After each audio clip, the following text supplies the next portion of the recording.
Hi అండి, ఈరోజు మనం క్యారెట్ హల్వా చేసుకుందామా. నేను హాఫ్ కిలో క్యారెట్ని తీసుకున్నానండి. ఫ్రెష్ క్యారెట్ని బాగా వాష్ చేసుకోండి. వాష్ చేసిన తర్వాత బాగా తురుముకున్నానండి. క్యారెట్ని అలా తురుముకోండి, లేకపోతే మిక్సీ అయినా పట్టుకోవచ్చు. కచ్చాపచ్చాగా మన ఇష్టం అండి. ఒక కడాయి పెట్టి దాంట్లో 2 టేబుల్ స్పూన్ల నెయ్యి వేసుకొని మనం తురుముకున్నాం కదండి క్యారెట్ని కడాయిలో వేసుకొని బాగా ఫ్రై చేసుకుందామండి.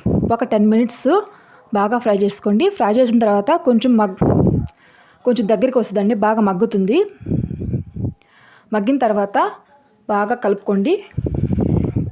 అడిగేమంటదండి, మనం నెయ్యి వేస్తున్నాం కదా. తర్వాత ఒక పావు లీటర్ కాచి చల్లార్చిన పాలు కానీ లేకపోతే పచ్చి పాలన్నా వేసుకొని బాగా కలుపుకొని ఒక 20 మినిట్స్ దాకా సిమ్లోనే ఇదంతా మీడియం ఫ్లేమ్లోనే చేయాలండి. హై ఫ్లేమ్ అవసరం లేదు. బాగా కలుపుకోండి. ఆ పాలన్నీ కొంచెం సేపు ఒక 20 మినిట్స్ అయిన తర్వాత పాలన్నీ ఇంకిపోతాయండి. ఇంకిపోయిన తర్వాత మన ఇంట్లో ఉంటుంది చిన్న టీ గ్లాసు సరిపోతుందండి. చక్కెర వేసుకోండి. ఎక్కువేం అవసరం లేదు, క్యారెట్లో స్వీట్ ఉంటుంది కాబట్టి.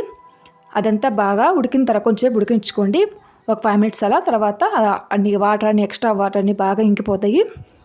ఇంకిపోయిన తర్వాత హల్వా అనేది దగ్గరికి వచ్చేస్తుందండి. మనం డ్రై ఫ్రూట్స్ వేసుకోవచ్చండి.